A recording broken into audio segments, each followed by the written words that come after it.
Hello everyone, good morning and welcome to my channel. কেমন আছো তোমরা সবাই? আশা করছি তোমরা সবাই খুব ভালো আছো আর আমরাও বেশ ভালোই আছি। আজ শুক্রবার, আজ অনেক দিন পর আবার ভিডিও নিয়ে এসেছি। মধ্যে কয়েকদিন আমি ভিডিও শ্যুট করিনি।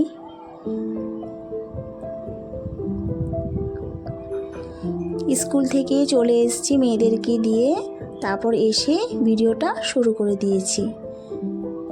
ভালো করে চুলটাও আঁচড়াতে পারি না স্কুলে যাওয়ার সময়, তাড়াহুড়োর মধ্যে কোনো রকম করে ক্লিপটা লাগিয়ে চলে যাই। তারপর এসে একটু চুল ঠিক করে নিই। তারপর ভিজা কাপড় ছিল, গতকাল তো রোদ দেয়নি, কয়েকদিন থেকে ওয়েদার ভীষণ খারাপ, একটু একটু বাতাস দিচ্ছে, প্রচণ্ড ঠান্ডা পড়েছে, কুয়াশাও পড়ছে। ভেজা কাপড়গুলো রোদে দিয়ে এসছি। তারপর তো কাচাকুচি অল্প ছিল, স্নানের কাপড় এগুলি কেচে দেব। তারপর সকালে তো হয়েছে কাচাকুচি, স্নান করার পর যে সেগুলো থেকে যায় সেগুলোকে এখন ধুয়ে দিব। তারপর বাড়িতে তো বাড়ির মেয়ে এসছে, মানে আমার মেজো ননদ, মানে আমাদের বড়োদেরকে ননাসি বলি আমরা। তো মেজদি এসছে, মেজদির সাথে গল্প করছি।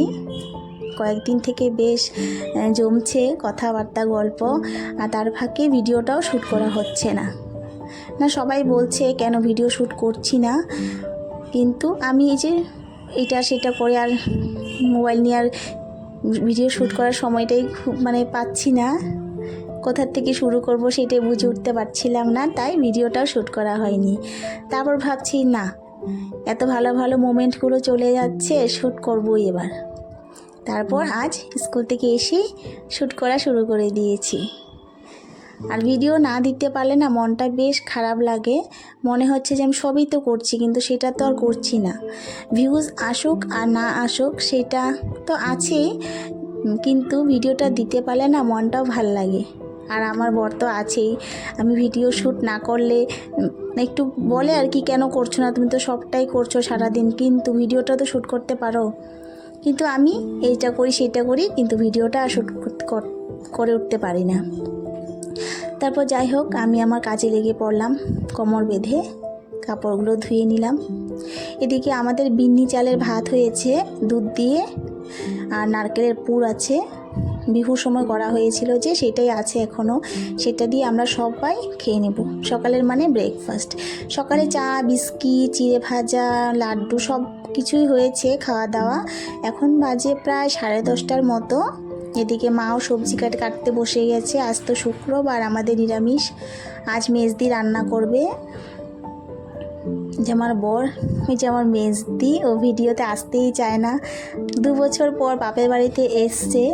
তারপর ভাইয়ের আবদার যে আমরা যেন রান্না না করি, আমি আর মা, ও জানে দিদির হাতেই খাবে, বলে দিদিকে দিবে তরকারি রান্না করতে। তো ভাইয়ের আবদার রাখতে মেজদি আজ রান্না করছে ও তরকারিগুলো রান্না করে মেজদি, আমি ভাতটাত করে দিই, মা সবজি কেটে কুটে দেয়। সবসময় তো আমরা রান্না করি, আমরাই খাওয়া দাওয়া করি, আর মা করে বা আমি করি, দুজনে মিলেমিশে করি। তারপর কি হয়, অন্য একজনে রান্না করে দিলে না খেতেও বেশ ভাল লাগে। মেজদিকে সেটাই বলছি, তুমি রান্না করো। ঠিক আমাদের খাওয়া দাওয়া কমপ্লিট, আর গল্প তো আছেই, বেশ ভালোই কাটছে দিনগুলো। মেজদিরা আজ ঘুরতে যাবে বলছিল, আমাকেও যেতে। আর আজও না ঠান্ডা পড়েছে, কিন্তু রোদ তো দিচ্ছেই না, আর ঠান্ডা পড়েছে, বাতাস বইছে, কেমন যেন ফাল্গুন মাস মনে হচ্ছে। যে ফাল্গুন মাস আসলে মনে হয় না সব শুষ্ক শুষ্ক, মনটা ভীষণ খারাপ লাগে। তো আজকেও সেম ওয়েদার। এদিকে ভাতের চালটাও আমি ধোবো পরে, আগে সবজিগুলো ধুয়ে দিই, কারণ তরকারিগুলো আগে রান্না হবে। আর হ্যাঁ, আমাদের না বাইরে রান্না হচ্ছে, আজ মাটির উনানে রান্না হচ্ছে। ঠান্ডাও পড়েছে না, তো মেজদি বলছে বাইরেই করো, মাও জ্বালিয়ে দিয়েছে। ঘরে যখন রান্না হবে না, আমি গ্যাসটাও মুছে নিলাম। সকালে চাটা হয়েছিল, মশলাপাতিগুলো যদি রেডি করে সামনে দিয়ে আসি তবে রান্নাটাও তাড়াতাড়ি হয়ে যাবে। আর রেখে তো আসতে পারবো না, কারণ বানরের ভয় আছে আমাদের। মা আছে, মেজদি আছে, তাই দিয়ে আসলাম। আজ আগে তরকারিগুলো হবে, তারপর ভাতটা হবে। এদিকে আমি চালটাও রেখে দিলাম, মুঠের চাল, যেটা আমি সব সময় করে থাকি। তারপর আমি চালটা ধুয়ে না রেখে দিব, ভিজিয়ে রাখবো চালটা, যাতে ভাতটা সুন্দর হয়। চাল ডাল এগুলো রান্না করার আধ ঘন্টা আগে যদি একটু ভিজিয়ে রাখা যায়, তবে না ভাতটা সফট হয় আর সময়টাও কম লাগে, আর ডাল যে খুব তাড়াতাড়ি সেদ্ধ হয়ে যায়। আমি এইভাবেই করি কাজগুলো, সেটাও শেয়ার করলাম।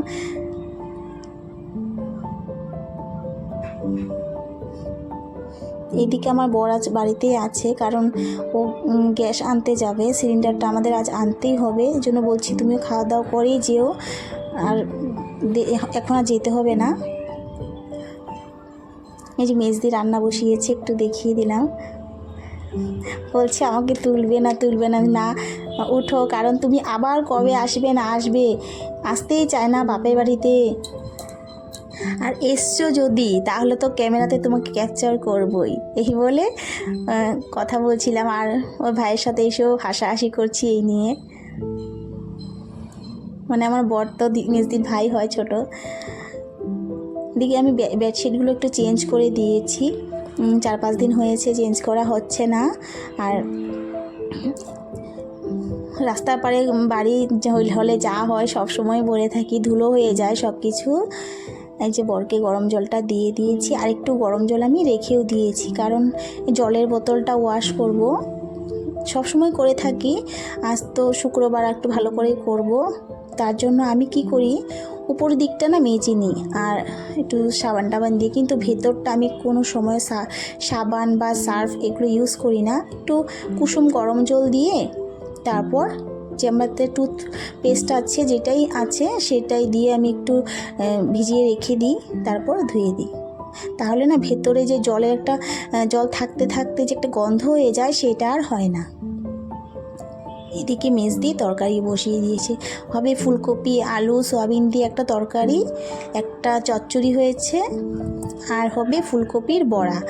ফুলকপির বড়া যে হবে সেটা আবার খুব পদ্ধতি নিয়ে, মানে মেজদি যেভাবে করে, ফুলকপিটা না আগে ভেজে রেখেছে, একটু করে সেদ্ধ জল ফেলে ভেজে রেখেছে, সেটাই পরে পকোড়া হবে। আর আমার মেয়েরা না পকোড়া ভাজা, মানে ভাজার থেকে না পকোড়াটা খেতে ভীষণ পছন্দ করে। আমার মনে হয় অনেকেই পছন্দ করে, আমি তো করি অবশ্যই। তো এটা পরেই হবে, আগে ঘরেই হবে এটা গ্যাসে, বা রান্নাবান্নাগুলো বাইরে হচ্ছে। এদিকে তো মেজদি রান্নাবান্না করছে, মা আছে আশেপাশে, তো আমি ভাবছি না ফ্রিজটাও পরিষ্কার করে দিই। ফ্রিজটাতে অনেক সবজিগুলো জমা ছিল, আর সপ্তাহে শেষ, আর কমেও গেছে সবজি, সেগুলোকেই বের করে আর একটু গোছগাছ করে ফ্রিজটা মুছে রেখে দিলাম, কারণ রবিবারে আবার সবজি আসবে আমাদের।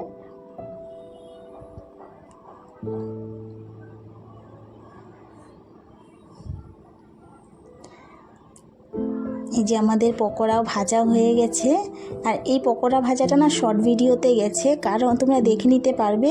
মেজদি বানিয়েছে ওর মতো করে, খুব সুন্দর করে, খেতে যে এত ভালো হয়েছিল। ভাইকে আগে দিলাম, মেজদি ভাত নিয়ে বসে আছে, কারণ ভাই যখন আসছে না, তো বলছে আমি বসে থাকি, ওকে আসতে বলো আগে। মানে দিদির হাতে রান্না খাবে, সেই ভীষণ একটা ইচ্ছে। আর সত্যি রান্নাবান্নাগুলো খুব ভালোই হয়েছিল, আর সব সময় বলছে এখন না আমার দিদিকে রান্না করতে দিও। বর খেয়ে দোকানে চলে গেছে, এবার মা আর মেজদিকে দিয়ে দিলাম। তারপর তো গুড়িয়া গুনগুন চলে এসছে স্কুল থেকে, ওদেরকে ফ্রেশ ট্রেশ করিয়ে দিলাম, ওরা ঠাম্মির সাথে এসছে, ওদেরকেও খাইয়ে দিব, তারপর আমিও খাবো। গুড়িয়ার রিয়াকশানটা দেখো। তারপর তো আছে, এই যে বলছে আমার জন্য রেখেছে তো আরও বেশি করে, আমি কিন্তু আরও খাবো পকোড়া। তারপরে মেজদিকে বললাম, মেজদি বিকেলেও করো তুমি, দেখো আমি খেতে বসেছি, এবার বলছে আমাকেও খাইয়ে দাও। এরকম না দিনগুলো যে মনে রাখার মতোই, কারণ আমরা সবসময় তো একাই থাকি, আর কেউ আসলে না এত ভালো লাগে। আর মেজদি তো আসেই না, তবে ছোটো ননদও আসে, ও আসবে হয়তো মেট্রিক পরীক্ষার পর। এবার একদম সন্ধেবেলায় চলে এসেছি, গুড়িয়া গুনগুন আর্ট করছে। দেখো আজ পড়াশোনা নেই, কারণ ঠাম্মি আর পিসুমণি ঘুরতে গিয়েছে, আমরা তো যাইনি, সেটাই ওদের দুঃখ। বলছে আজ পড়াশোনা করব না, আজ আমাকে আর্ট করতে দাও, কারণ আগামীকাল শনিবার, স্কুলে সেরকম হোমওয়ার্কও দেয়নি। আর বলছে না আজ পড়বো না, আমাকে আর্ট করতে দাও। তো বলছি যা কর। মা লক্ষ্মী আঁকছে গুনগুন, এইভাবে আঁকে। মা লক্ষ্মী আঁকবে, দুর্গা আঁকবে, শিব ঠাকুর আঁকবে, গোপাল আঁকবে, এগুলো আঁকতে ভালোবাসে। যদি বলি এইটা আঁক সেইটা আঁক, স্কুলে যেইগুলো সেগুলো আর আঁকে না।